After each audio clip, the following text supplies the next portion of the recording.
বীরভূমের কেষ্টমণ্ডল ওরফে অনুব্রত মণ্ডল এখন কলকাতাতে এসছে, ভবানীপুরে সুব্রত বক্সির বাড়িতে এসে উপস্থিত হয়েছে। তার সঙ্গে তার কোর কমিটির নেতারাও রয়েছে।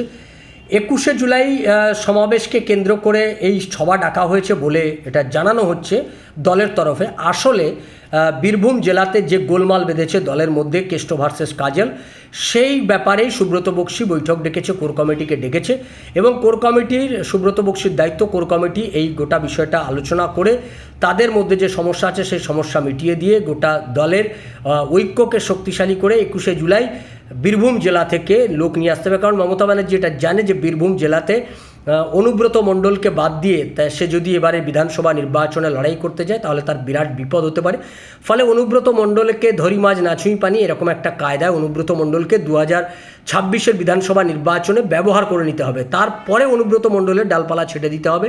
আবার কাজল শেখেরও বিরোধিতা করা যাবে না। কাজল শেখকে যদি বেশি বিরোধিতা করি তাহলে মুসলমান ভোট ঘেঁটে যেতে পারে, সেই জন্য কাজল শেখকেও রাখতে হবে। এই দুটোকে ব্যালেন্স করে আপাতত 2026-এর বিধানসভা নির্বাচনটা উতরে নিতে চাইছে মমতা ব্যানার্জি।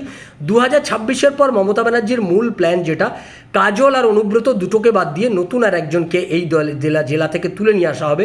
এক যুব নেতাকে সেক্ষেত্রে বেছে রাখা হয়েছে, যেই দলের যুব নেতা এই মুহূর্তে তিনি দলে খুব সক্রিয়, সেই নেতাকেই বেছে আনা হচ্ছে, যার সঙ্গে যে সকলের সঙ্গেই ভালো সম্পর্ক রাখে সেই রকম একজন নেতাকে বেছে রাখা হচ্ছে।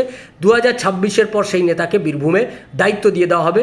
অর্থাৎ 2026-এ মমতা ব্যানার্জি যদি জিতে যায় বিধানসভা নির্বাচনে কোনো ক্রমে, তাহলে কাজল আর অনুব্রত মণ্ডল দুজনকে বাদ দিয়েই সেই নেতাকে বীরভূম জেলার দায়িত্ব দেওয়া হবে। সেই যুব নেতাকে এখন থেকে প্রস্তুত থাকতে বলা হয়েছে। পাশাপাশি যদি হেরে যায় তাহলে তো কোনো সমস্যাই থাকছে না, ওই কোর কমিটি থাকবে, যে কমিটি থাকবে।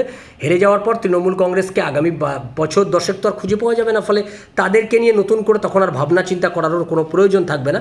ফলে সেক্ষেত্রে আজকের কলকাতার বৈঠকটা খুব গুরুত্বপূর্ণ। কি হতে পারে আমাদের সেদিকে নজর থাকবে।